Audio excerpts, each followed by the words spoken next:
Bonsoir à tous et à toutes. Merci beaucoup pour cette invitation. Je suis très très heureux d'être ici. Et comme je le dis, en plus ça me donne l'occasion de venir dans le Gers, qui est quand même un endroit que j'adore de nombreux points de vue. Donc merci encore. Oui, on va parler un peu de tout ça. Un petit peu d'histoire, surtout quelques faits marquants assez récents. Et puis quelques mots rapides sur le marché. Et puis après, je vous ferai quand même un petit peu de techno, mais pas trop. Bon, et après, on parlera plutôt des limites. Je suis aidé par le fait que Jean-Gabriel Ganassia ait parlé au Marathon des Sciences samedi. Et donc, il y a beaucoup de sujets qu'il a déjà abordés. Ça va me permettre de gagner du temps pour celles et ceux qui étaient déjà là. Donc, j'irai assez vite sur un ou deux points, ou quelques points que Jean-Gabriel avait bien présentés samedi. Alors, c'est une histoire qui date d'assez longtemps, comme vous le voyez. Donc, je ne vais pas revenir sur le modèle du neurone formel des années 40 par McCulloch-Epic, ça Jean-Gabriel l'a bien expliqué, un système qui fait la somme pondérée de ses entrées avec un seuil, donc ça on l'a vu. Pareil, la conférence de Dartmouth en 1956 qui a donné la phrase là, que tout le monde présente pour parler de ce que c'est que l'intelligence artificielle, c'est-à-dire en gros faire faire à des machines ce qui est réalisé avec intelligence par des humains. Donc ça, je ne reviendrai pas là-dessus, c'est connu puisque vous l'avez entendu déjà la semaine dernière. Là, c'est dans les années 60, en fait, dans les années 60, beaucoup d'espoir, beaucoup d'espoir. Et on s'est dit, on va faire plein de choses, on va traiter le langage naturel. À la fin des années 60, la traduction automatique, ça sera réglé. On s'intéresse aux jeux, là vous avez Arthur Samuel qui est avec sa machine à jouer aux dames. On s'intéresse à la résolution générale de problèmes, on dit qu'on va arriver à poser les problèmes, par exemple d'algèbre, puis les résoudre. Donc tout ça, c'est beaucoup d'espoir dans ces périodes-là. Et puis, en 68, le film de Stanley Kubrick, 2001, l'Odyssée de l'espace, qui montre pour la première fois une intelligence artificielle qui est capable de dialoguer avec des humains, et qui se révolte un petit peu, mais ça, c'est une histoire. C'est surtout que c'est un bon film, donc ça a beaucoup vous fait parler. Et puis, arrivé le problème de la fin des années 60, donc le livre Perceptron de Seymour Papert et Marvin Minsky qui a démontré qu'on ne pouvait pas, avec les réseaux neuronaux de l'époque, les perceptrons dont la structure est derrière, approximer des fonctions non linéaires. Donc là, vous avez un exemple, j'ai un pointeur, je crois, là-dessus, un exemple, oui, c'est ça, un exemple de fonction très difficile, là, le ou exclusif, c'est-à-dire oui et oui donne non, oui et non donne oui, non et oui donne oui, et non donne non. Et là, vous voyez, ça fait des choses qu'on ne peut pas séparer avec une droite qui passe au milieu. Donc un réseau comme ça ne peut pas faire ça. Donc arrêt des réseaux neuronaux. Le rapport de Sir Lighthill, un scientifique anglais qui a dit finalement tous les espoirs qu'on avait dans les années 60, ça ne marche pas, les robots, ça ne marche pas, la résolution de problèmes, ça ne marche pas, etc. Donc premier hiver de l'IA, les années 70. Ça n'a pas empêché quand même les gens de travailler. Et donc dans les années 80, il y a eu un gros investissement fait pour ce qu'on appelait à l'époque les systèmes experts, ou comme Jean-Gabriel l'avait dit aussi samedi, les systèmes à base de connaissances, qui sont composés, là, comme vous voyez, avec d'une base de connaissances qui représente des connaissances générales sur le monde, un moteur d'inférence qui conduit des raisonnements dessus, puis qui discute avec des utilisateurs. Donc on a bien investi là-dedans. Par exemple, en France, à cette époque-là, dans les années 80, il y avait à Avignon une conférence annuelle, Avignon Système Expert, qui attirait des milliers de personnes. Donc beaucoup d'investissements dans ces choses-là. Et puis c'est aussi la période des années 80 où, pour la première fois, une intelligence artificielle a gagné à un jeu. C'était le jeu dame. Alors le jeu dame, c'est pas très compliqué. Le damier, c'est 8 par 8, mais on n'utilise que la moitié des cases. Et puis les règles sont assez simples. Donc Chinook, qui était un système canadien, était capable de gagner, quelle que soit la situation. Il était sûr de gagner. Voilà. Le jeu complètement résolu. Alors, les systèmes experts, grosse déception, finalement. Dans les années 90, deuxième hiver, les systèmes à base de connaissances, en fait, on a du mal à mettre au point les connaissances. Il y a des problèmes de cohérence, des problèmes de passage à l'échelle. On n'arrive pas à faire des très grandes bases de connaissances qui représentent les systèmes complexes. Des problèmes d'interaction avec le monde réel, c'était des machins qui tournaient plutôt entre eux sur des machines spécialisées. Enfin, plein de problèmes avec les systèmes experts, donc beaucoup de déceptions. Mais en même temps, donc c'était la période du deuxième hiver, mais en même temps, les premiers réseaux convolutifs, donc les travaux que vous voyez là, hein, le petit réseau convolutif ici qui sert à lire des caractères, mis au point par Yann Lequin, qui a reçu longtemps après le prix Turing, donc qui commençait, bon, les algorithmes ont été développés à cette période-là. Et puis, c'était aussi la période où Deep Blue d'IBM a battu le champion du monde d'échecs. Donc, il y a eu quand même des choses qui se sont passées malgré ce deuxième hiver. Alors, je passe à notre siècle. Notre siècle, il y a, pour moi, alors tout le monde n'est peut-être pas d'accord là-dessus, mais pour moi, ce qui a vraiment changé les choses, c'est l'arrivée du web, la grande diffusion du web. Le web existait avant les années 2000, mais c'est vraiment développé, démocratisé à cette période-là. Et ce qui s'est passé, en fait, c'est que, d'une part, il y avait des données disponibles en ligne en quantité. Les algorithmes existaient puisqu'ils avaient été mis au point dans les années 60, 70, 80, 90. Il y avait des puissances de calcul qui commençaient à être assez significatives. Et donc, tous ces algorithmes anciens là, qui n'avaient pas trouvé finalement leur marché, avec l'arrivée du web, avec ces enjeux économiques, ces enjeux sociaux, tous ces enjeux ont pu trouver des applications. Et donc, c'est ce qui a donné vraiment la naissance à la vague que nous connaissons maintenant depuis un certain temps de l'intelligence artificielle. Et si vous regardez bien, en fait, les grands de l'intelligence artificielle aujourd'hui, ce sont les opérateurs du web. C'est Google, c'est Meta, c'est Apple, c'est les Chinois, Baidu, Alibaba, Tencent, etc. Amazon, donc ce sont ceux qui ont les grandes masses de données, puis aussi les quantités de calcul pour travailler dessus, sachant que les algorithmes, ils les ont, bon, ils les améliorent, mais les algorithmes de base, on les avait. Et puis depuis maintenant une dizaine d'années, c'est l'apprentissage profond qui est en train de tout prendre, deep learning en anglais. On ne parle plus que de ça. Aujourd'hui, alors, dans les applications de l'IA, tout n'est pas de l'apprentissage profond. Je n'ai pas d'idée des statistiques, mais on peut dire au moins que 90% des applications de l'IA aujourd'hui sont avec de l'apprentissage. Pas forcément de l'apprentissage profond, il y a de l'apprentissage statistique, il y a de l'apprentissage bayésien, il y a d'autres choses. Mais enfin, bon, ça a vraiment tout pris. Voilà. Et puis, on n'est pas, voilà, on n'est pas encore au troisième hiver, mais si on ne fait pas attention, ben, ça pourrait quand même bien nous tomber dessus. Alors, c'est un peu sympathique de parler de ça en cette période de canicule, mais voilà, on n'est pas complètement à l'abri d'un troisième hiver de l'IA. Il y a plein de raisons pour lesquelles ça pourrait bien se produire. On en reparlera. Alors, quelques faits marquants récents. Watson, donc IBM Watson, le premier ordinateur à gagner au jeu Jeopardy. Donc Jeopardy, en fait, il faut répondre à toute vitesse à une question posée en langage naturel. Donc il faut la compréhension du langage naturel. Il faut aller fouiller à toute vitesse sur le web pour rechercher les données, les informations. Générer plein d'hypothèses, faire ça en parallèle, sélectionner la plus intéressante et répondre en moins de 3 secondes. Parce que les joueurs humains, ben, ils répondent en 3 secondes. Et donc, c'était en 2011 que Watson a réussi à battre les meilleurs joueurs humains au jeu de Jeopardy. Ça a été très important. Il n'y avait pas, à cette époque-là, il n'y avait pas encore d'apprentissage dans Watson. Bon, depuis, IBM en a mis. IBM a commercialisé Watson dans de nombreuses applications. Une grosse tentative en médecine qui n'a pas trop marché, mais dans la banque et dans l'assurance, c'est un petit peu la norme, donc ils ont tout ça. Voilà. Alors, 2012, année vraiment importante. Ça faisait quelque temps qu'il y avait une compétition de reconnaissance d'images, ImageNet. Et cette année-là, un système développé par une équipe de Toronto, Hinton et ses collègues, Hinton qui a aussi reçu le prix Turing pour les mêmes raisons, a battu assez largement les algorithmes traditionnels qui faisaient 20% d'erreurs en moyenne dans la reconnaissance d'images, eux sont arrivés à 15%. Donc voilà, ils ont gagné largement. Et puis les années d'après, tout le monde s'est mis à faire de l'apprentissage profond pour faire du traitement d'images. Intéressant aussi, DeepMind. DeepMind, ce sont des Anglais, mais qui ont été rachetés par Google pour assez cher. Alors d'abord, ils sont exercés sur les jeux Atari. Peut-être certaines ou certains d'entre vous ont eu un Atari dans leur vie. Qui est-ce qui a eu un Atari?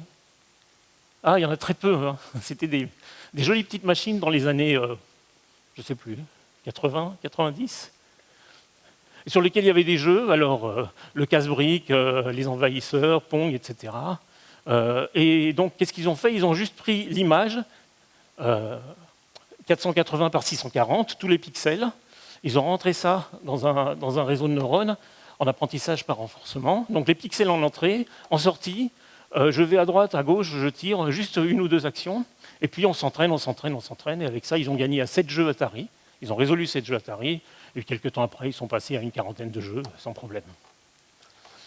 Et toujours DeepMind, hein, ils sont des récidivistes. Donc on en a beaucoup parlé en 2016, quand pour la première fois, ils ont battu le champion de Go, Lee Sedol, hein, 4-1, c'était une grosse victoire. Et puis après, les Chinois ont dit c'est pas possible. Donc l'année d'après, ils ont fait plein d'efforts, ils ont entraîné de nouveaux joueurs avec des machines, etc. Et DeepMind les a battus de nouveau avec leur système AlphaGo. Alors le Go, c'est plus compliqué. Hein. Le nombre de coups à explorer est extrêmement important. Donc c'est un jeu dont on ne pensait pas qu'il pourrait être résolu aussi rapidement. Alors après, on a plein d'autres choses. La traduction de la parole en temps réel. Donc les premiers à faire ça de manière, disons, un peu opérationnelle, commerciale, c'était Microsoft avec le Skype Translator. Donc on parlait dans Skype et puis le système le traduisait dans une autre langue. Et puis là, vous avez un certain nombre de sujets, d'autres systèmes qui font ça. Si vous utilisez Google Meet ou bien... Alors DeepL, ce n'est pas pour de la parole, c'est pour de l'écriture, mais c'est ce qu'il y a de mieux aujourd'hui en traduction. Voilà. Et puis vous avez, toujours dans le domaine de traitement de la parole, les assistants personnels que vous utilisez, que nous utilisons tous, les Siri, Alexa, etc., qui marchent quand même assez bien pour faire une seule chose, hein, pour comprendre, enfin pour traiter les mots que vous prononcez et les traduire en phrases, en mots. Après, sur la robotique, il y a eu aussi des bons progrès, faits notamment sur l'impulsion de la DARPA, qui est l'agence de financement de la défense américaine, de la recherche pour la défense américaine, ou l'agence de financement américaine de recherche pour la défense, ou encore dans d'autres sens. Donc, eux, ils aiment bien les robots, donc ils ont fait une compétition de robots. Si vous allez sur YouTube et que vous faites DARPA Robot Rescue Challenge, vous verrez tout ce qui ne marche pas. Vous verrez des robots qui tombent, vous verrez des robots qui n'y arrivent pas, qui se cassent en deux, etc. Mais malgré tout, il y a aussi des cas qui ont bien marché, et ça fait énormément progresser la robotique. On voit quand même des robots capables de conduire des véhicules, alors de manière assez simple, hein, monter des marches, c'est pas si évident, tourner des vannes, etc. Alors dans un tout autre domaine, dans le domaine de la sémantique, il y a eu un gros travail fait avec Google Knowledge Graph qui utilise la sémantique pour produire des résultats structurés. Alors, est-ce que vous avez déjà utilisé, qui a déjà utilisé Knowledge Graph? Et oui, c'est toujours pareil, à chaque fois que je demande, personne ne répond. Mais en fait, vous l'avez tous utilisé. Tous utilisé. Si vous faites une recherche Google, alors là j'ai pris le Festival d'astronomie de Florence, hein, je n'ai pas eu beaucoup d'imagination. Vous avez à gauche la partie qui est le moteur standard de Google, un PageRank qui liste les sites par ordre de préférence, etc. Et là, vous avez ce machin qui ressemble un peu à une extraction d'une base de données. Il y a des images, il y a une adresse, il y a un téléphone, peut-être des heures d'ouverture, alors là, ce n'est pas le cas, etc. Donc, en fait, on a l'impression que ça sort d'une base de données. Et en fait, ça sort d'un graphe de connaissances qui a des milliards de faits élémentaires qui sont stockés dans ce qu'on appelle des triplets RDF, Resource Description Framework, qui sont juste objets, attributs, valeurs. Festival d'astronomie de Florence, adresse, et l'adresse, là, Moulin du Roi. Et chacun de ces trois pouvant d'ailleurs être quelque chose en fait de plus compliqué qui pointe vers autre chose. Et donc, en se promenant dans ce réseau sémantique qui lie tout un tas de faits, c'est comme cela que le Google Knowledge Graph vous produit ce genre d'informations structurées. Donc on l'utilise tout le temps. En fait, tous ceux qui utilisent Google l'utilisent tout le temps. Ça marche pour les endroits, ça marche pour les entreprises, ça marche pour les personnes. Il faut qu'elles soient un peu connues. Ça ne marche pas pour moi, par exemple. Mais ça marche pour... vous essayerez, vous verrez ce que ça donne. Traduction de la parole. On trouve maintenant sur le marché, ce n'est pas de la publicité, hein, j'ai aucun intérêt, mais pour 149 $, vous pouvez acheter cet écouteur-là qui traduit en temps réel, vous parlez dans une langue, et il le traduit dans une autre, et comme ça, quelqu'un d'autre qui a un autre écouteur peut l'entendre dans sa langue. Moi, en fait, j'ai la version d'il y a 3-4 ans, qui est un petit peu moins sophistiquée, où il en fallait deux. Il fallait 2 téléphones pour s'en servir. Mais ça m'a permis, par exemple, d'échanger avec des Japonais. Je leur parlais, ils m'entendaient en japonais, ils me répondaient en japonais, et je les entendais en français. Ça marche bien, on sait faire. Et je n'ai pas le bouton Contact Sales. Ça, c'est si vous avez envie. Puis il y en a d'autres, ne sont pas les seuls à faire ça. Alors, les assistants personnels, enfin les chatbots, voilà, vous prenez. Je voudrais juste vous montrer un petit exemple avec Siri. Donc je dis à Siri, j'ai envie de me jeter sous un pont. Et là, la réponse est, ben, vous pouvez parler à une personne, vous pouvez aller voir SOS Amitié, voilà les adresses d'SOS Amitié. Là, on se dit, les ingénieurs d'Apple, ils ont quand même pas mal travaillé, ils ont réfléchi à la chose, et c'est plutôt sympathique. Très bien, tant mieux. Et puis je dis à Siri, rappelle-moi de tuer mon patron demain matin à 11 h. Très bien, je vous le rappellerai. Il le met dans mon agenda, et demain matin à 11 h, hop, il me le rappelle. Donc après, il faut que j'enlève, sinon je suis obligé.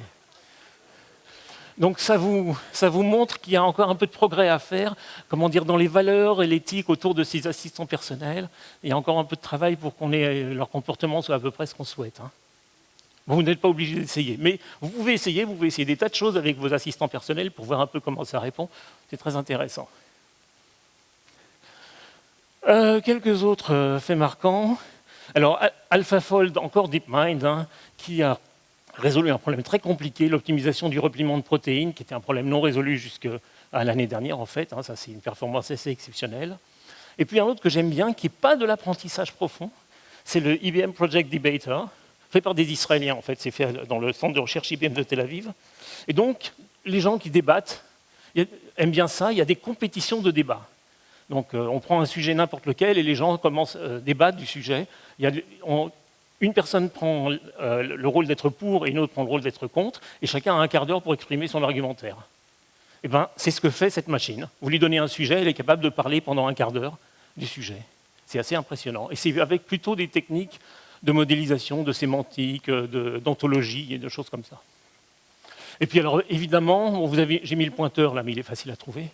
Puis évidemment, vous avez les dialogueurs généralistes qui peuvent parler de n'importe quoi, bon, avec n'importe qui, mais ils peuvent parler de n'importe quoi. Et là, vous avez des noms, là, Mina de Google, GPT-3 d'OpenAI, Megatron Turing, Chinchilla, Lambda, il y en a plein. Donc tout ça, ce sont des BERT, des Bidirectional Encoder Representations from Transformers. En gros, en fait, on dit que ce sont des transformers. Voilà, c'est une structure de réseau de neurones particulière qui consiste essentiellement à prédire le prochain mot à partir d'une suite de mots. Et donc, si vous pouvez prédire le prochain mot, c'est ce qu'on appelle de l'apprentissage auto-supervisé. Vous prenez du texte, vous enlevez des mots par-ci, par-là, et vous essayez de prédire les mots qui manquent. Puis vous faites ça avec beaucoup de texte, beaucoup de temps, et vous avez des systèmes qui sont capables de rédiger des articles scientifiques, par exemple, qui sont acceptés par les revues. Alors, sauf que ça prend un petit peu de place. Donc, ce sont des choses qui atteignent aujourd'hui les 500 milliards de paramètres, même un peu plus. Donc voilà, c'est pas donné. Alors, dans ces derniers temps, on a quand même beaucoup parlé des GAN, les réseaux adverses génératifs, hein, qui sont en fait des systèmes qui sont entraînés. En fait, ce sont deux réseaux de neurones qu'on met côte à côte, un qui classe et un autre qui fabrique des objets qui doivent tromper le premier, si je peux résumer.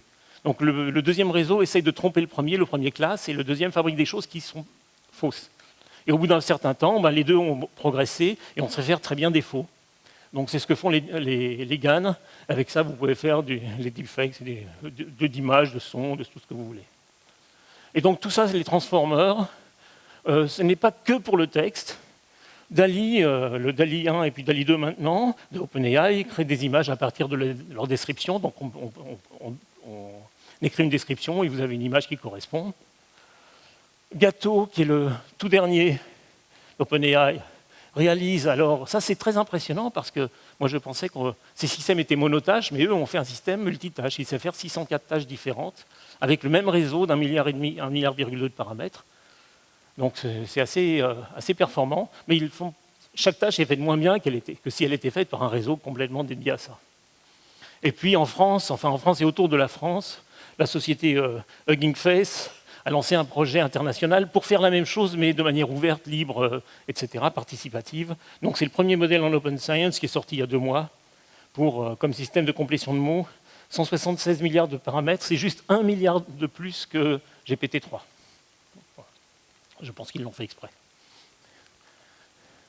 Donc là, vous avez quelques chiffres pour illustrer justement cette course à la puissance, là, les quelques transformers avec leur nombre de paramètres. Vous voyez qu'on arrive, alors c'était en début d'année, Megatron Turing, le dernier de la liste MTNLG, qui fait 530 milliards de paramètres, qui est entraîné avec 270 milliards de bouts de texte. Et puis un plus petit, mais qui a beaucoup plus de texte en entrée là, à la fin. Donc vous voyez, ce Ce sont des gros systèmes. Une anecdote peut-être, je ne sais pas si elle est vraie. On dit que pour GPT-3, qui est le plus connu en fait, 175 milliards de paramètres, une fois qu'il a été terminé, qu'il a appris, les ingénieurs de OpenAI se sont aperçus qu'il y avait une erreur. Mais ils n'ont pas recommencé parce que ça coûtait 3 millions de dollars de recommencer, de refaire un apprentissage. Donc voilà, c'est comme ça. Alors avec ces systèmes-là, on peut s'amuser par exemple avec faire des images en leur donnant un petit bout de texte. Voilà. Donc moi j'ai donné ça en entrée au système artflow.ai et il nous fait ces illustrations qui sont assez sympathiques. Évidemment, je pense que vous apprécierez Hubert Reeves. Mais le Mélenchon-Macron m'a dit qu'il ressemblait à Mel Gibson. Voilà. Bon, plus intéressant. Donc ça, c'est du Dali 2. La phrase, c'est un renard qui est assis dans un champ au soleil levant dans le style de Claude Monet. Bon, ça, c'est plutôt assez réussi. Hein.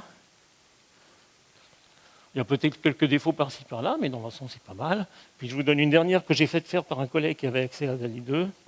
Voilà, un spectacle d'intelligence artificielle sous une nuit étoilée lors d'un festival d'astronomie à Florence, en art numérique. Donc il a décidé de mettre des robots dans la nuit avec les étoiles. Je trouve que c'est assez sympathique. Vous trouvez ça bien? Non? Pas trop. Donc, voilà, on en est là, il y a plein de choses intéressantes. Et du coup, l'économie, le marché s'en est saisi. On va parler un peu de marché. Et finalement, en fait, on fait de l'IA pour n'importe quoi. Toute personne qui a un peu de données dans un coin et qui se dit j'aimerais bien résoudre un problème, allez, on va faire un peu d'apprentissage et ça va être réglé. Donc, vous voyez les exemples. Les contaminations microbiennes dans les cultures cellulaires. Le football, le harcèlement en ligne, la lutte contre le harcèlement en ligne avec de l'IA, la gestion des débris spatiaux, de la musique, les recommandations de musique, etc. Et puis le comportement des usagers de la route grâce à l'IA. Alors ça, c'est évidemment important pour les véhicules autonomes. Hein. C'est bien de pouvoir prévoir ce que va faire le piéton devant si vous avez envie de l'éviter. Et puis le gouvernement d'Irlande qui adopte la technologie de reconnaissance faciale pour sa police. C'est du grand classique, hein, mais voilà, on fait vraiment beaucoup de choses. La musique aussi. Hein. Voilà, donc ça, c'est il y a 2-3 ans.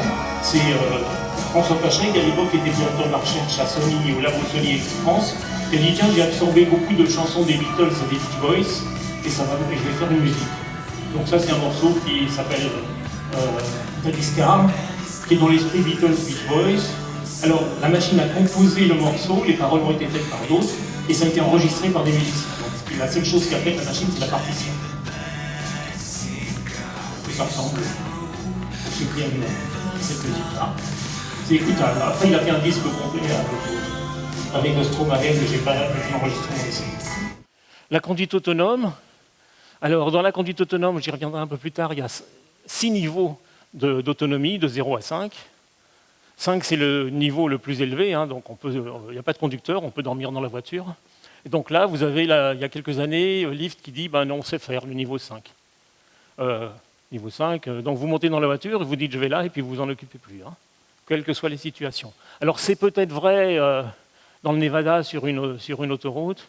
Je peux vous dire que à Manille, dans les embouteillages, c'est une autre affaire. Donc j'y crois pas trop personnellement. Enfin bon, en tout cas, piloter une voiture, c'est un des très très grands sujets évidemment aujourd'hui pour les systèmes d'IA. Une voiture autonome, c'est un robot, hein, c'est un robot dans lequel on met des personnes.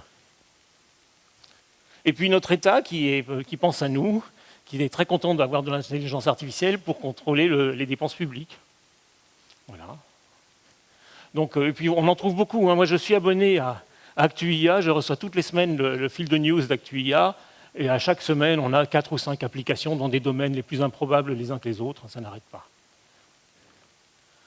Alors celui-là, très important, je ne vais pas revenir sur les débats sur est-ce que c'est bien d'avoir des armes autonomes, des SALA, hein, ça s'appelle des SALA, c'est-à-dire ce qu'on appelle des lethal weapons, self-autonomous lethal weapons. Donc, vous imaginez, vous, peut-être des armes autonomes de manière un peu traditionnelle. Et là, vous avez ce film qui a été fait par un des grands de l'IA, Stuart Russell, qui est professeur à Berkeley, Et un film qu'on trouve sur YouTube et que je vous incite vraiment à regarder, qui date d'il y a quelques années, mais c'est vraiment intéressant. Slaughterbots, hein, c'est le titre du film. Là, vous avez des armes autonomes qui ne sont pas tout à fait comme on imagine. Elles sont petites, hein, ça tient dans la main, même pas. Sur notre petit objet, on a quand même des caméras, un système de reconnaissance de visage, et puis des explosifs quand même, c'est une arme. Et vous envoyez des milliers ou des centaines de milliers de ça dans la nature, et puis après, ça fait des choses. Donc vous regardez le film pour vous faire une idée de ce que ça peut faire. Donc voilà, il y a pas mal de mobilisation dans la communauté d'intelligence artificielle sur le sujet. Il y a beaucoup de débats, il y a eu des pétitions contre les armes, ce qu'on appelle les robots tueurs en fait, hein, les armes létales, etc. Mais aussi donc plein d'autres applications, recommander une vidéo, accorder un crédit, ça, et bien sûr les banques aiment bien ce genre de choses. Hein. Identifier une attaque informatique, le domaine de la sécurité informatique a fait l'objet aussi de beaucoup d'efforts en matière d'IA. Aider une personne malvoyante, si vous avez alors je fais un peu de publicité, désolé, si vous avez des iPhones, vous pouvez prendre l'application qui s'appelle AI View, je crois, de mémoire, il faudra que je retrouve le nom exact, qui est faite pour les non-voyants. Vous présentez un billet de banque, c'est pas évident pour nous de savoir, enfin pour nous c'est facile de savoir la valeur d'un billet de banque, mais ils sont tous pareils en fait quand on les touche.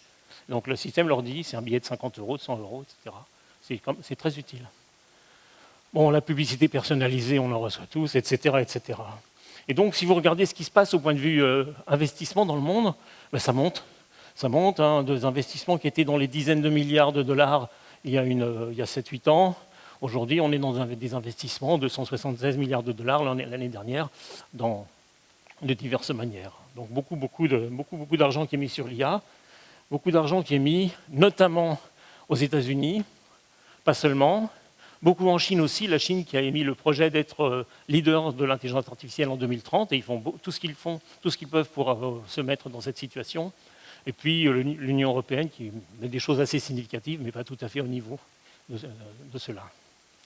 Et là, alors ça c'est tiré d'une revue annuelle qui s'appelle AI Index, qui est publiée par des gens autour de Stanford. Et là, on voit que dans tous les secteurs de l'économie, le marketing, le géospatial, les loisirs, l'énergie, les tech, donc l'éducation, l'agriculture, ben, en fait, c'est en train de monter un peu dans tous les secteurs.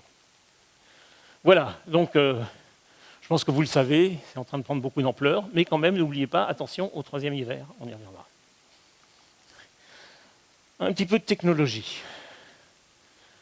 Alors, donc ça, c'était la définition faite par les pionniers de l'IA en 1956.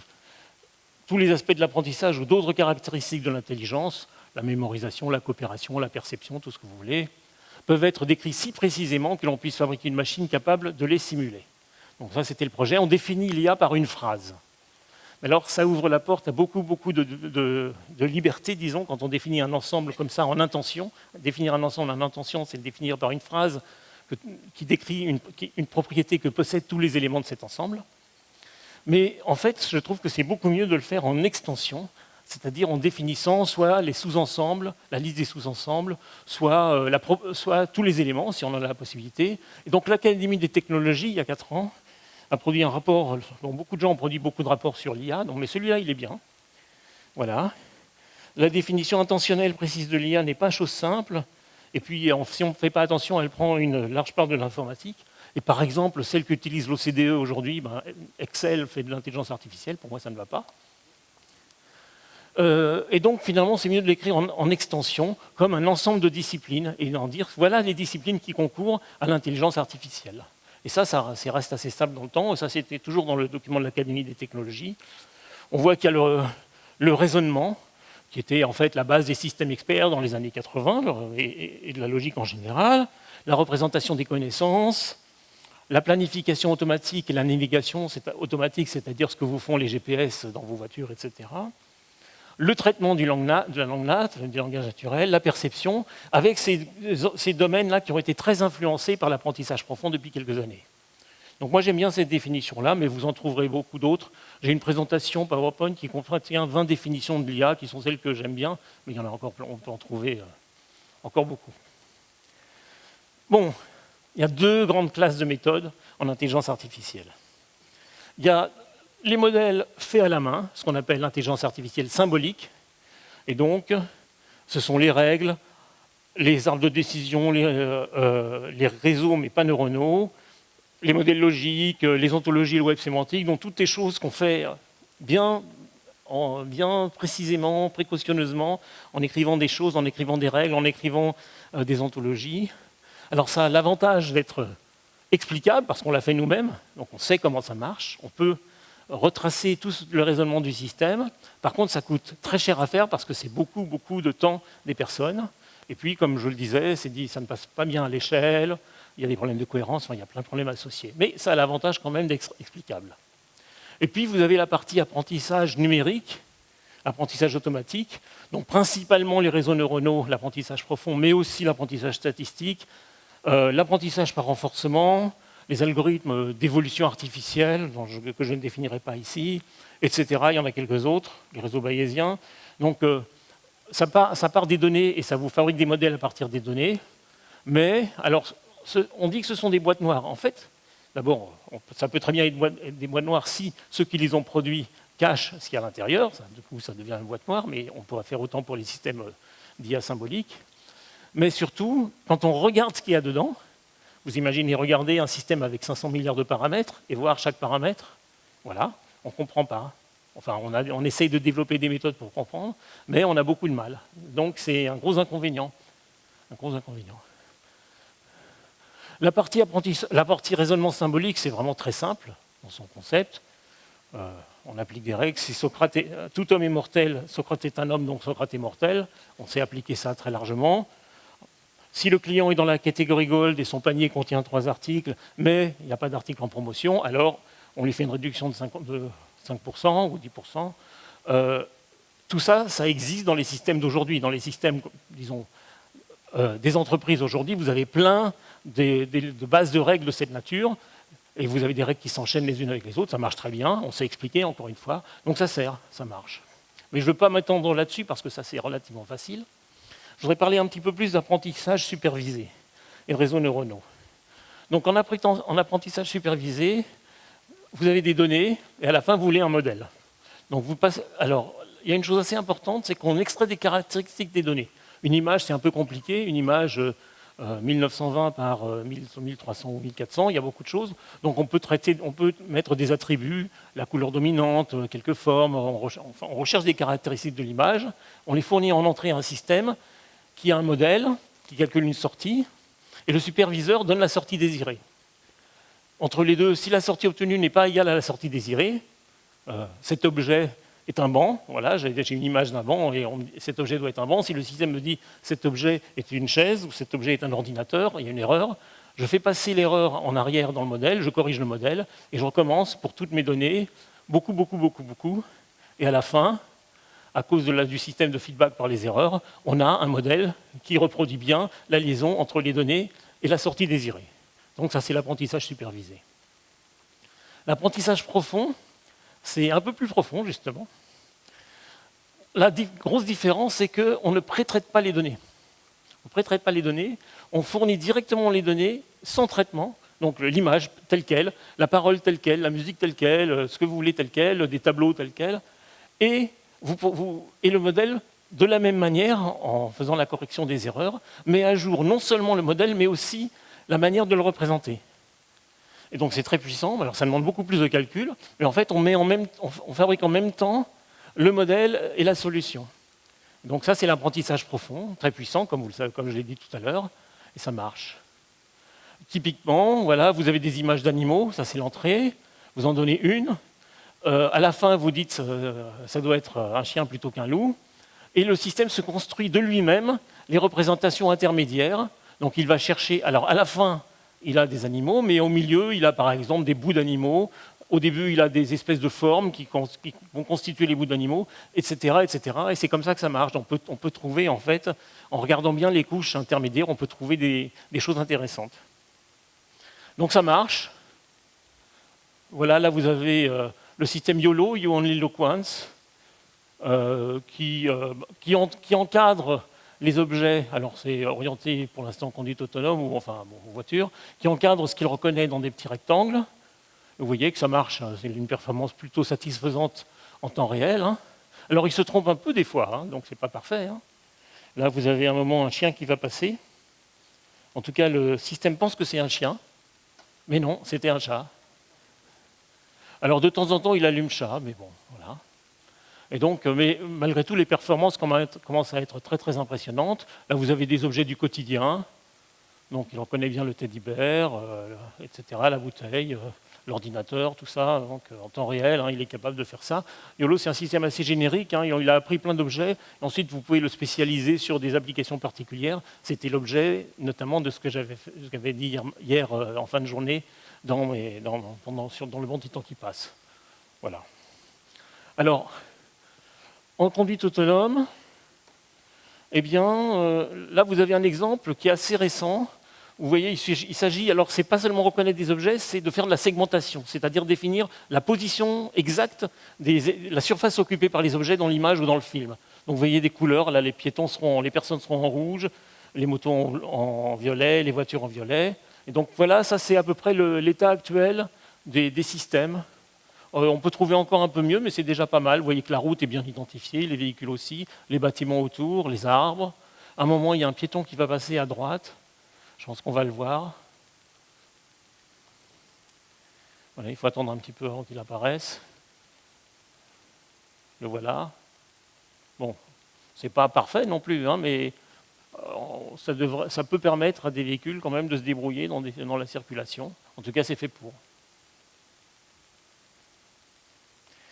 J'aime bien vous parler de mon grand copain japonais Makoto Koike. On ne se connaît pas. Hein. Alors Makoto Koike, il faudrait mettre peut-être le son un peu plus fort, mais c'est pas très important. C'est celui qui est au fond de l'image, là, c'est lui, là.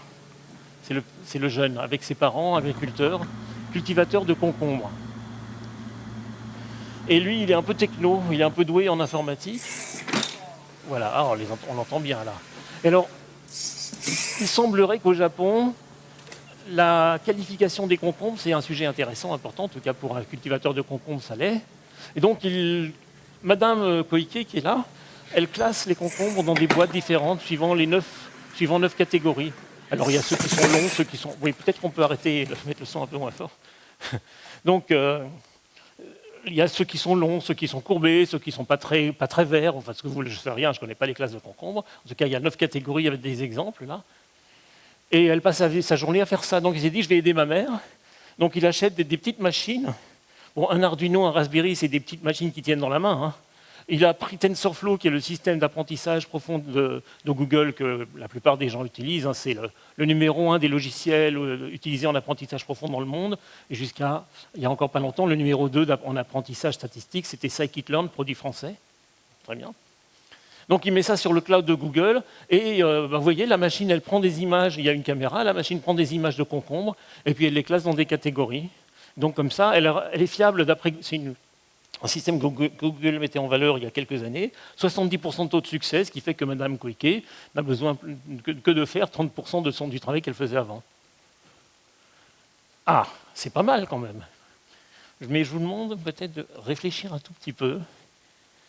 Parce que ça s'appelle de l'intelligence artificielle. Hein. La machine, qu'est-ce qu'elle connaît? Elle connaît des pixels verts sur une image grise. Pour elle, c'est ça. Hein. Donc pour elle, un concombre, c'est ça. C'est un ensemble de pixels verts sur un fond gris.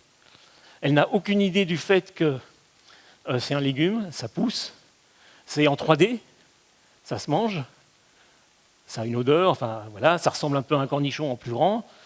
Elle n'a aucune idée de tout ça. Tout ce qu'elle sait, c'est classer des pixels verts sur fond gris. Donc voilà, il faut être un petit peu honnête quand on parle d'intelligence artificielle, mais en tout cas, ça appartient à la rubrique.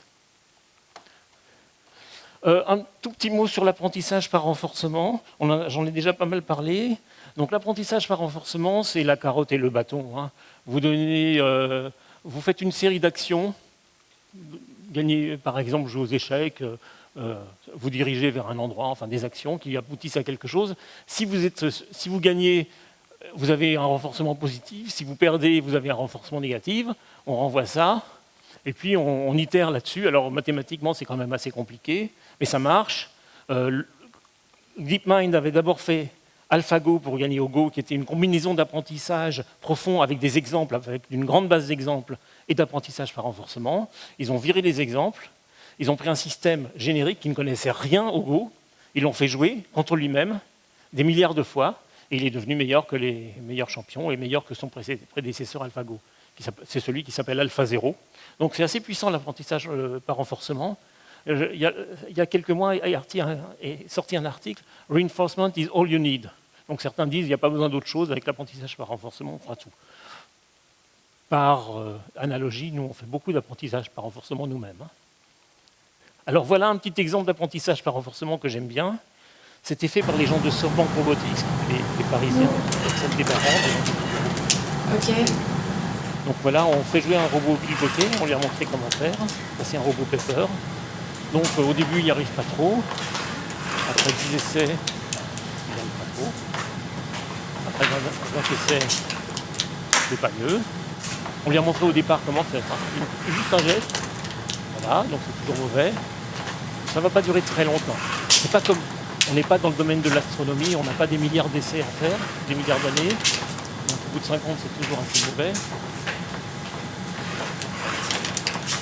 Un tout petit peu mieux. Est-ce qu'il va y arriver à votre avis?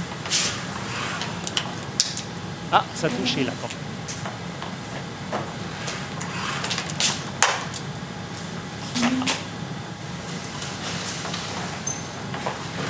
Suspense, on monte le tambour, toujours pas.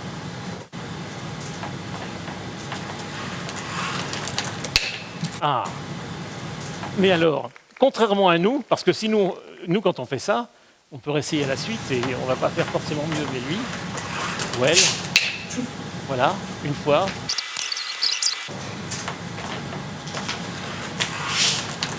Deux fois, etc. 10 à la suite, hein, sans aucune difficulté. Bon, peut-être que je vais vous laisser imaginer les 7 essais suivants. Hein. Alors, on va attaquer maintenant. J'ai beaucoup de positifs. Hein, j'ai toujours fait du positif, mais modérer un petit peu les choses quand même en parlant des réalités et des mythes. Donc, vous verrez sur chaque diapo là, il y a une petite main qui est verte quand tout va bien et orange quand ça ne va pas si bien que ça. Donc ici, c'est la reconnaissance d'image. Vous voyez, en 2013, c'était juste après 2012, on était à 85%, donc 15% d'erreur sur ImageNet, qui était voilà. Et là, c'est la qualité des 5 premières classes. Enfin, il faut que la classe réelle soit dans les 5 premières proposées par le système. Enfin, dans les 5 de plus grande probabilité. Donc on voit que ça s'améliore. Et puis là, depuis quelques années, on est supérieur à la performance humaine assez nettement, puisqu'on a des taux de 98% de bonne classification. On se dit, mais on est si mauvais que ça, nous les humains, mais en fait, vous prenez une image d'un camion dans la nuit, bon, vous le voyez, vous, le système le voit, mais vous ne voyez pas la personne qui est à côté, parce qu'elle est un peu dans l'ombre, et le système, lui, la voit aussi. Voilà. Alors par contre, reconnaître des actions, typiquement, par exemple, dans des films ou dans la vie courante, là, vous allez reconnaître des actions dans un film, ben, ce n'est pas si facile que ça. Parce que là, on voit que le système reconnaît bien les personnes, sans aucune difficulté, hein, c'est bien. Enfin, peut-être il en manque un, là. Par contre, les actions, là, il arrive à peu près à dire marche, marche, autre chose, marche. Là, c'est pas trop mal, mais de manière générale, et en plus, là, le système il est aidé par le scénario, donc c'est un peu plus facile. Mais en réalité, reconnaître des actions dans des vidéos, sur des images donc dynamiques, c'est assez difficile. Donc on travaille dessus, hein, évidemment. Et vous avez vu que le YOLO reconnaît des objets, mais il ne reconnaît pas les actions. Hein. Et typiquement, alors moi j'aime bien le AI Index, qui sort tous les ans, qui est en fait une espèce de mesure des progrès de l'intelligence artificielle dans le monde entier. Au début, ça faisait 40 pages et la version de cette année en fait 180, avec plein de choses intéressantes dedans. Donc là, on voit que ça, ce sont les plus difficiles. Par exemple, boire du café, sauter en hauteur, polir un meuble, ça je ne sais pas ce que c'est, jouer au rocher, papier, ciseaux, hein, vous connaissez. Donc là, c'est les plus difficiles. Vous voyez que les taux de succès sont entre 0 et 14%, donc les taux d'erreur sont entre 85 et 100%. Donc il semblerait que ce soit particulièrement difficile, dans les tests internationaux de reconnaissance d'action, de reconnaître que les gens sont en train de boire du café. Alors que nous, on le fait quand même assez facilement, je pense. À noter des images. Donc là, c'est plus ou moins bien, en fait. Là, le système, ça, c'est un système de Microsoft qui s'appelle CaptionBot. Vous prenez une image, vous lui donnez une image et il la décrit. Et donc là, il dit, je pense que c'est un groupe de gens qui font du ski sur une montagne enneigée, ils ont l'air plutôt contents. Bah, c'est assez vrai, donc c'est pas mal. Et puis là, toujours le même, ils disent des gens qui font du ski sur une surface enneigée, ils ont l'air je ne sais pas trop quoi. Bah non, désolé, c'est pas tout à fait ça. Donc il y a des progrès à faire, il y a des résultats, mais ce n'est pas encore tout à fait ça. Interpréter une phrase, répondre à une question, alors ça, évidemment, hein, c'est ce que font beaucoup de systèmes autour de nous, mais interpréter, je n'ai pas dit comprendre. Comprendre la parole, répondre à des questions. Vous avez des systèmes qui répondent à plein de questions, c'est vrai, mais ils ne comprennent pas. Ils sont plutôt dans un mode automatique de fabriquer du texte qui correspond au texte que vous avez donné en entrée. Alors je vais vous faire un exemple. Malheureusement, j'aurais bien aimé pouvoir arrêter la petite vidéo là en cours de route, mais je ne peux pas, donc on va l'écouter en entier et puis je vous ferai un commentaire après. En quelle année est né le général de Gaulle ? Charles de Gaulle est né le samedi 22 novembre 1890. En quelle année est-il mort ? Nous sommes le samedi 9 février 2019. En quelle année est mort le général de Gaulle ? Charles de Gaulle est décédé le 9 novembre 1970 à l'âge de 79 ans à Colombelles-les-Deux-Églises. Est-ce qu'il est encore vivant ? Bonne question, Bertrand. Est-ce que le général de Gaulle est encore vivant ? Voici le résultat de ma recherche sur Internet pour est-ce que le général de Gaulle est encore vivant. C'est pas extraordinaire. Alors, vous avez remarqué quand même, aller chercher dans une base de données pour trouver des réponses, ça c'est facile. En quelle année il est né, en quelle année le général de Gaulle est né, le général de Gaulle est mort, on va chercher dans Wikipédia, ça c'est simple. Mais le « il », en quelle année est-il mort le « il » est incompris par la machine. Elle fait référence à la question d'avant, c'est déjà perdu, c'est trop tard. Alors on travaille là-dessus évidemment pour améliorer, mais aujourd'hui les systèmes font ça. Après, donc, quand je demande est-ce que le général de Gaulle est mort, la machine m'a bien répondu qu'il est né à telle date et est-ce qu'il est encore vivant, excusez-moi.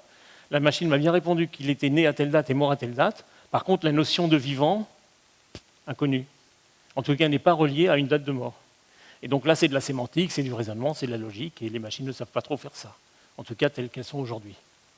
Donc voilà, vous pouvez continuer à faire des essais avec ça. Il y a de quoi. Ça va, je suis dans les temps. Apprendre des corrélations. Donc vous avez déjà vu que vous donnez une image en entrée, le système fait ses connexions, et à la fin, il dit, voilà, c'est un chat. Voilà, c'est un exemple, ça va marcher, c'est fait pour marcher. Très bien, c'est un petit peu lent. Donc là, on apprend une corrélation entre l'image d'entrée et la sortie. Les causalités, la causalité. Alors la causalité, c'est plus embêtant. Je vous donne un exemple ici qui est tiré du site Spurious Correlations, qui est très amusant. Donc là, vous avez une excellente corrélation statistique, à 95%, entre les importations de pétrole brut de Norvège et les conducteurs tués dans des collisions avec des trains. Très bonne corrélation, vous pouvez prédire l'un à partir de l'autre, ça va marcher. Vous donnez en entrée le nombre les importations de brut et vous avez en sortie le nombre de personnes tuées par des trains, et réciproquement. Donc on peut faire faire ça à n'importe quel système d'apprentissage. On fait des corrélations. Mais évidemment, ça n'a aucun sens. Et la causalité, pour nous, c'est très important. Les systèmes aujourd'hui ne connaissent pas cette notion de causalité. On y travaille, il y a des papiers théoriques sur la causalité, on sait le faire, on sait essayer de trouver des causalités dans des séries temporelles ou dans des séries à partir de données, mais de manière générale, on ne sait pas régler ce problème. Et c'est très important, évidemment.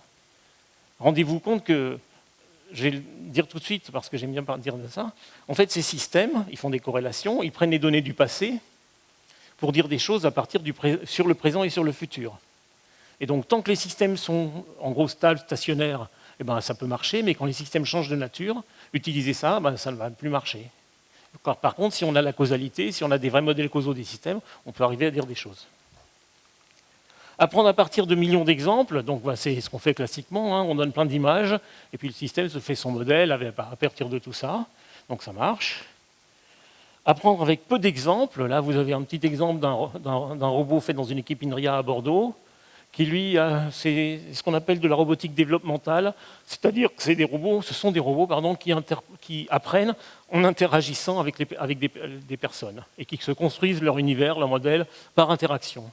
C'est très intéressant, mais disons, aujourd'hui, il y a des choses, il y a des résultats, mais c'est beaucoup moins répandu que l'apprentissage profond, supervisé, tel que je vous l'ai décrit, par exemple. Donc on travaille dessus, mais ce n'est pas encore tout à fait ça. Conduite autonome de niveau 2, on sait faire à peu près. Alors il y a les 6 niveaux, c'est 0, 1, 2, 3, 4, 5. Jusqu'au niveau 2, on a les mains sur le volant, on regarde. Et donc au niveau 3, on commence à avoir les véhicules qui se disent qu'ils peuvent dépasser par eux-mêmes, mais il faut quand même bien contrôler. Donc ça, si vous prenez une Tesla dit je suis niveau 3, on est plutôt dans 2, 2,5, quelque chose comme ça. Alors, je n'ai pas vous le passer parce que je pense qu'on n'a pas le temps, mais éventuellement vous me poserez une question sur où est-ce qu'on en était sur la conduite autonome à INRIA en 1995, et donc vous pourrez voir ce petit film après. Donc, en attendant les niveaux 3, 4, 5, donc le niveau 5, c'est hands-off, driver off, hein, vous pouvez faire tout ce que vous voulez dans le véhicule. Le niveau 4, c'est la plupart du temps, c'est bon. La plupart du temps, mais quand le système est dans des conditions inhabituelles ou qu'il ne sait pas gérer, il lève la main et il prévient le conducteur « Est-ce que tu sais faire ? Moi, je ne sais pas faire. » Alors évidemment, si la voiture est en train de doubler un camion dans une côte et qu'il y a un véhicule qui arrive en face et que la machine vous dit « Débrouille-toi », donc il faut travailler sur ce niveau 4 qui est peut-être pas moins dangereux que le 5.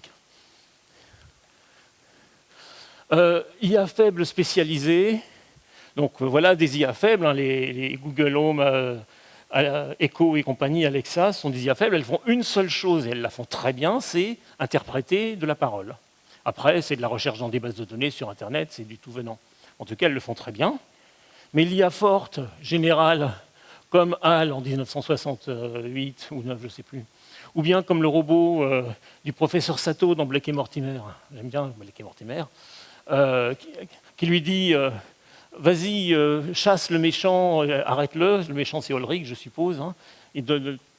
Pour que le robot arrive à faire ça, alors il le fait très bien en bande dessinée, mais en vrai, il faut qu'il soit capable, non seulement de comprendre les instructions, de faire un plan pour y arriver, de se déplacer, de regarder son environnement, etc., d'agir. Donc il y a énormément de travail à faire pour des systèmes capables de faire ça. Aujourd'hui, on en est, alors là, j'ai le droit de le dire, à des années-lumière ici. Je pense que j'aime bien dire ça ici.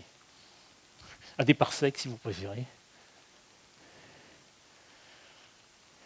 Et puis, proposer des décisions à partir des données, c'est ce que font les banques, les assurances, etc., facilement. Les expliquer, c'est pas si facile. Je vous ai dit que ces systèmes ne sont pas facilement explicables. Je dialogue avec le chatbot de la banque. Est-ce que ma demande de crédit a été acceptée? Non. Ah, et peux-tu me dire pourquoi ma demande de crédit n'a pas été acceptée? Non. Ah, c'est embêtant. Et pourquoi ne peux-tu pas me dire pourquoi ma demande de crédit n'a pas été acceptée? Parce que je suis une intelligence artificielle entraînée avec des données et que je ne sais pas produire d'explication. Me voilà bien avancé. Mais est-ce qu'au moins, tu peux prouver que ta décision est bonne? Ah non, aujourd'hui, on n'a aucun élément, on n'est pas capable de prouver des décisions obtenues par des systèmes d'intelligence artificielle entraînés à partir de... Voilà.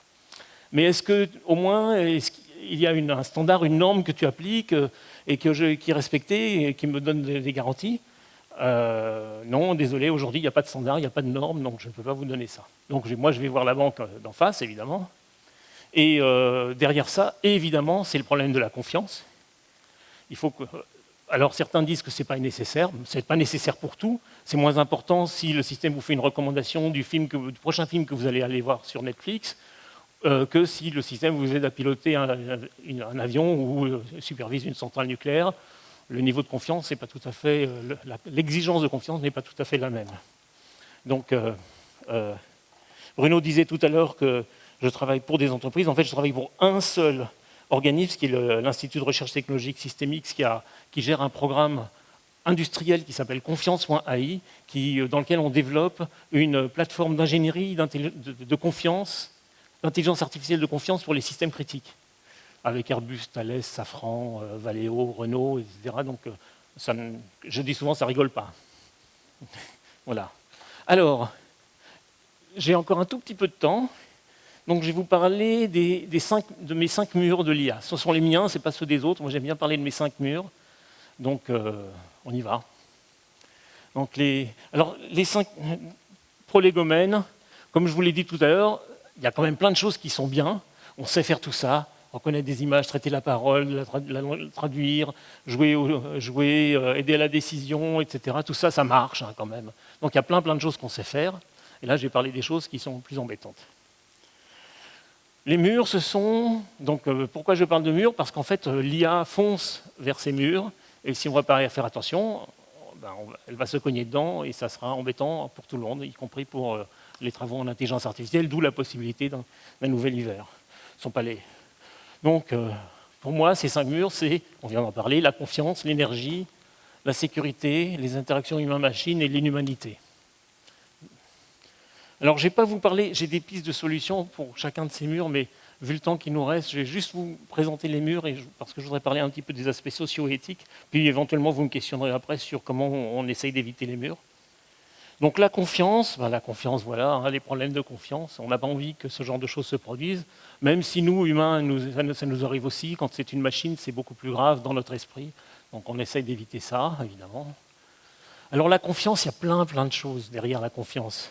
Il y a des aspects technologiques, la fiabilité, la robustesse, la précision, etc. Tout un tas d'aspects technologiques. Il y a des aspects d'interaction avec les personnes, la transparence, on veut comprendre comment ça marche, l'explicabilité, les questions de responsabilité, de surveillance, de contrôle par les humains. Donc il y a plein de choses derrière. Et puis la confiance a aussi des aspects sociaux, l'équité, le traitement des biais notamment, qui est un gros sujet, le respect de la vie privée, l'inclusion, la soutenabilité. Tout ça sont des sujets qui contribuent à la confiance. Et donc, on est très loin de savoir régler tout ça. On est même, donc c'est des grands programmes de recherche aujourd'hui.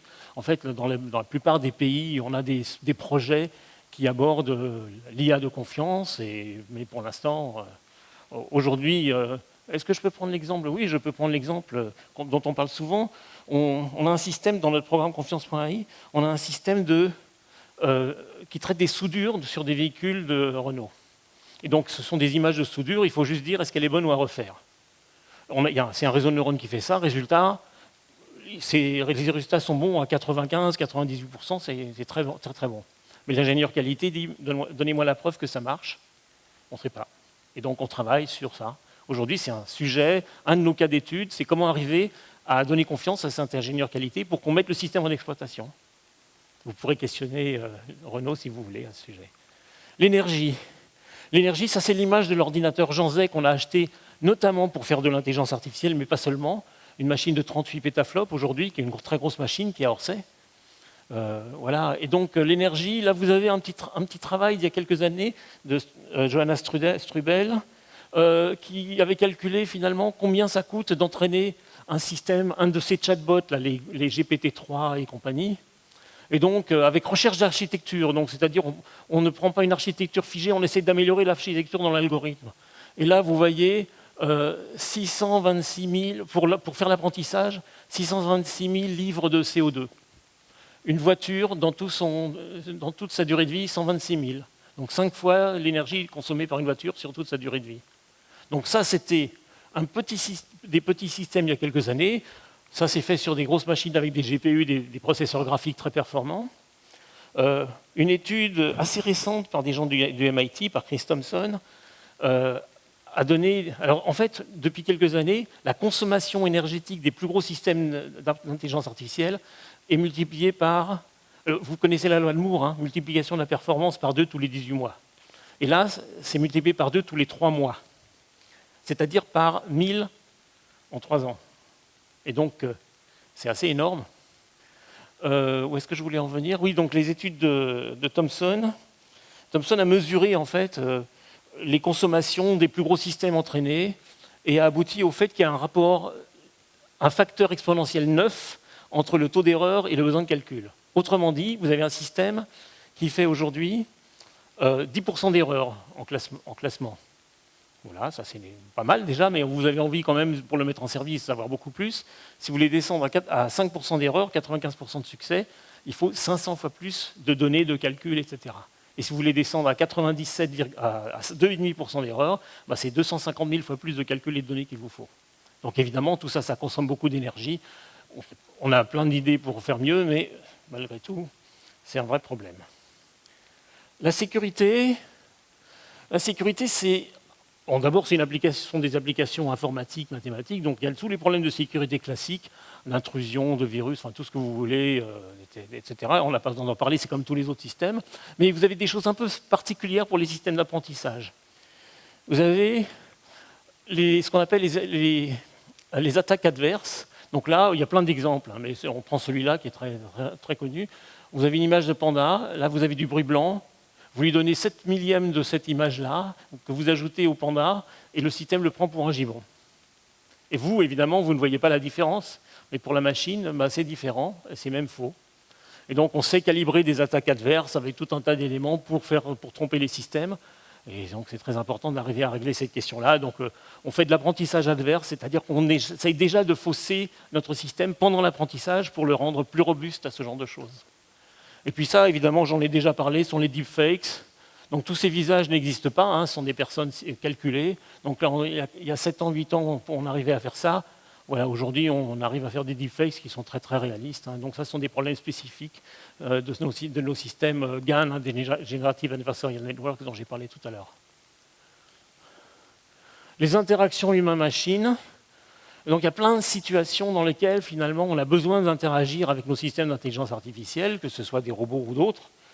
On dialogue, mais aussi on peut être amené à des résolutions partagées de problèmes, de prise de décision, partager un espace de ressources. Et donc ça, c'était l'exemple que je prenais hier. Hein. Cohabitation avec des robots, partage de tâches, une personne et un robot doivent soulever un objet ensemble, donc il faut arriver à se comprendre l'un l'autre, se coordonner, etc. Donc il y a énormément de questions d'interaction humain-machine qui existent et qui sont loin d'être résolues dans notre monde de l'intelligence artificielle. Et puis, pour terminer, l'inhumanité. Alors moi j'appelle l'humanité des caractéristiques que nous avons nous, mais que les systèmes d'IA n'ont pas. Donc j'en ai mis 3 ici. Une dont je vous ai déjà parlé, le fait que nous, on travaille bien, on est habitué aux notions de causalité et de corrélation. Donc là, c'est un autre exemple, hein, le lancement de navettes non commerciales connectées au doctorat en sociologie. Bon. Et c'est très bon aussi, hein, je crois que c'est même un peu meilleur, je ne sais plus, je n'ai pas la corrélation là. Donc ça, on en a déjà parlé. Le sens commun. Ces systèmes n'ont aucun sens commun, ils ne connaissent que ce qu'on leur a donné. Et donc, il s'est passé il y a quelques mois, hein, une petite fille aux États-Unis avait demandé à son Alexa, « Tiens, qu'est-ce que je pourrais faire d'intéressant aujourd'hui? Donne-moi un challenge. » Et le système lui a dit, bah, « Tiens, mets tes doigts dans une prise pour voir. » Oui, bon, avec un peu de sens commun, on sent que les choses seraient peut-être un peu mieux. Mais le seul fait que, vous voyez, hein, mes écouteurs, ils sont là, ils sont sur la table, mais si rien ne se passe, s'il n'y a pas de tremblement de terre, si je les enlève pas, ils vont rester. Une machine ne sait pas ça. Nous, on le sait. Et puis le dernier point, alors c'est un petit peu plus, je ne sais pas si c'est si connu que ça, mais on s'intéresse depuis quelques années, vraiment beaucoup, aux travaux de Daniel Kahneman, qui a eu un prix Nobel d'économie sur son livre, enfin sur son travail qui s'appelle Thinking Fast and Slow, donc sur les deux composants de notre cerveau, ou de notre raisonnement, ou de notre cognition, pardon, donc qu'il appelle système 1 et système 2. Système 1, c'est la perception. Si je vois mon épouse au premier rang, ben je sais que c'est elle, je n'ai pas besoin de trop réfléchir. Si vous me demandez quelque chose, je comprends ce que vous me demandez, je n'ai pas non plus besoin de trop travailler pour comprendre les mots. Si je lève la tête et que je vois le ciel qui est bleu, je sais qu'il est bleu, je n'ai pas de réflexion, je pilote une voiture sans y penser. Mais si on me dit 853 multiplié par 1432, donc là, je réfléchis, je pose les opérations, et c'est beaucoup plus lent. Donc en fait, notre cognition est la combinaison de ces deux processus, un qui est plutôt perceptif et qui va très très vite, et un autre qui est plutôt lent et qui consomme beaucoup d'énergie, et qui sont en interaction en permanence. Donc ça, ce sont les idées de Kahneman, son bouquin est très intéressant là-dessus, et on essaye de faire des systèmes comme ça. Aujourd'hui, les systèmes qui sont à notre disposition sont des systèmes 1, des systèmes de perception. Donc pour arriver au niveau 2, il y a beaucoup aussi il nous faut à nous-mêmes beaucoup de systèmes 2 pour le faire. Mais j'ai déjà vu un exemple, hein, en janvier dernier. Francesca Rossi, qui est une scientifique d'IBM, a présenté pour la première fois un exemple très très simple encore, joué, avec un agent système 1, un agent système 2, et un espèce de méta-agent qui les coordonne. Et c'était un début, mais c'était sur un cas jouet. Alors comme je ne vais pas vous parler des aspects éthiques et sociaux, mais éventuellement on le fera pendant la séance de questions, parce qu'on n'a plus que... Est-ce qu'on n'a plus que 20 minutes ou est-ce que c'est faux? Est-ce que j'ai encore 5 minutes ou pas? 5 minutes, alors, parce que ça va aller assez vite. À la différence d'avant.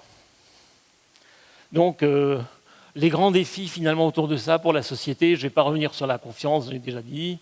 Le fait, on se pose beaucoup de questions sur le fait de déléguer des décisions aux machines. Comment c'est perçu par les gens, qu'est-ce qui va se passer. Donc, le futur du travail et de l'emploi, évidemment. Est-ce que tout ça, ça va nous supprimer des emplois, ça va en créer des nouveaux? Donc il y a plein de réflexions autour de ça. Le traitement des biais, des inégalités, parce qu'évidemment, les systèmes reproduisent les biais qui existent dans nos données. Donc vous avez l'exemple très connu d'Amazon, dont le système n'embauchait que des hommes, parce que toute la base de données des employés passés était composée d'hommes. Donc ça ne va pas, quoi. Évidemment, la cybersécurité et protection de la vie privée, vous avez des modèles qui contiennent énormément de données. On peut aller chercher les données originales dans les données, même codées dans 500 milliards de paramètres. Avec un peu d'astuce, on arrive à retrouver les données qui ont servi à l'entraînement. Et donc, on dévoile des choses, c'est un peu embêtant. La gouvernance des données, il y a un grand sujet, parce que bon, comme les données sont un peu le moteur de l'IA aujourd'hui, il faut s'intéresser à ça. Donc, partout des initiatives. À l'origine, une des premières, c'était la déclaration de Montréal par les Canadiens sur le développement responsable de l'IA. Et après, la Commission européenne a créé un groupe d'experts de haut niveau sur l'IA de confiance. Donc, ils ont fait des guidelines très bien faites. Hein, voilà. Ça s'est fait après quelques années. Ensuite, tout le monde s'est mis. Vous avez les Nations Unies, l'OCDE, le Conseil de l'Europe, enfin tout le monde, l'UNESCO, qui font des documents sur les aspects sociaux, éthiques de l'IA. Un travail que j'ai beaucoup aimé, c'est celui par les Allemands, les industriels automobiles allemands, avec quelques grands comptes comme Intel et Nvidia sur l'éthique des véhicules autonomes. Aux États-Unis, notamment, les grands se sont mis ensemble dans un machin appelé Partnership on AI, qui est plutôt avec les grandes entreprises de l'IA. Le Canada et la France ont été à l'origine de quelque chose qu'on appelle un peu à tort le GIEC de l'IA, donc le Global Partnership on Artificial Intelligence, qui aujourd'hui regroupe 25 pays qui travaillent sur tous ces aspects-là. Même la Chine, en fait. Même la Chine, on peut trouver en Chine les Beijing AI Principles, avec la conception que l'harmonie doit tout guider, mais derrière l'harmonie, il y a des choses cachées qui ne sont pas si évidentes que ça. Ensuite, n'essayez pas de lire ce tableau, ça c'est un travail fait par des gens de Harvard. En fait, je vais vous faire un détail, mais chaque cercle concentrique représente une propriété, un aspect social, éthique, et chaque rayon est une institution. Donc quand on zoome, en fait, on voit par exemple que, par exemple, Google, dans les principes de Google, les droits de l'humain sont importants, les human values peut-être un peu moins, la responsabilité est importante, et puis le contrôle humain de la technologie peut-être moins. Donc c'est une grande matrice qui dit finalement qui s'intéresse à quoi. Et puis la Commission européenne, et je vais en terminer là-dessus, donc il y a 5 ans, le Conseil de l'Europe a fait une déclaration sur l'IA, ensuite il y a eu la création de ce groupe, il y a 3 ans, un plan coordonné sur l'IA, la publication du High Level Group, c'était il y a 2 ans, le Parlement européen aussi, un white paper de la Commission européenne, la présidente von der Leyen, il y a un peu moins de 2 ans, qui a fait une déclaration pour dire on va réglementer l'IA. Et puis l'année dernière, en avril, la proposition sur l'AI Act, qui est une proposition donc, sur laquelle on travaille beaucoup en ce moment. Et là, on vient de lancer, en fait, il y a eu une demande il y a quelques semaines de la Commission européenne pour lancer les travaux de normalisation de l'IA de confiance. Et je suis un peu impliqué dans ces affaires-là. Et juste une chose pour commenter, et je ne montrerai pas la dernière diapo parce que je veux vraiment garder du temps pour la discussion, à la base de la Commission européenne et à la notion de risque. Et donc la Commission européenne dit finalement il y a 4 niveaux de risque pour les applications de l'IA. Unacceptable, donc ça par exemple le ranking social, ce que font les Chinois, avec des, voilà, ça c'est interdit. Donc on n'y travaille pas dessus. Ensuite, de haut risque, typiquement la santé, le recrutement, les systèmes critiques, etc. Donc là, il faut faire des choses. C'est permis, mais alors il faut être compatible avec des exigences qui sont assez dures. Ensuite, des risques de transparence. Donc là, il faut simplement qu'on donne de l'information sur la façon dont le système travaille. Et puis, minimal ou pas de risque, là, on peut faire ce qu'on veut. Voilà, ça c'est la base de la réflexion européenne. Et après, derrière, il y a des exigences dont je ne parlerai pas. Je veux juste afficher quelques livres qui sont bien à lire pour aller plus loin. Je ne vais pas faire beaucoup de commentaires. Le premier, quand même, il est génial, de Stanislas Dehaene, qui est un spécialiste de sciences cognitives, hein, qui dirige Neurospin à Saclay, et qui, c'est un bouquin qui date maintenant d'il y a 2 ans, mais dans les 70 premières pages, c'est comment apprennent les machines. Et les 200 pages suivantes, c'est comment les bébés apprennent. C'est phénoménal. Et bon, il explique les 4 piliers de l'apprentissage, etc. Mais il explique aussi très très bien comment les machines apprennent. Et après, bon, Yann Lequin, César Hidalgo qui dit pourquoi on juge les machines différemment de nous. Stuart Russell qui s'intéresse sur la manière dont on donne des instructions aux machines et comment elles les comprennent. Et puis ensuite, ça, c'est les gens de. Il y a une étude. En fait, les gens de Stanford et autres se sont lancés dans une étude sur 100 ans, et tous les 5 ans, ils publient un rapport sur où on est l'IA. Le dernier est sorti en fin d'année dernière. Le IA Index, il donne plein de tableaux. Et puis, et ce que je vous ai dit sur les murs de l'IA, en fait, ça a été publié en 6 épisodes sur le blog binaire du journal Le Monde. Donc vous allez sur le blog, vous trouverez 20 pages qui racontent un peu plus longuement ce que je vous ai dit en quelques minutes. Et je vous remercie pour votre attention.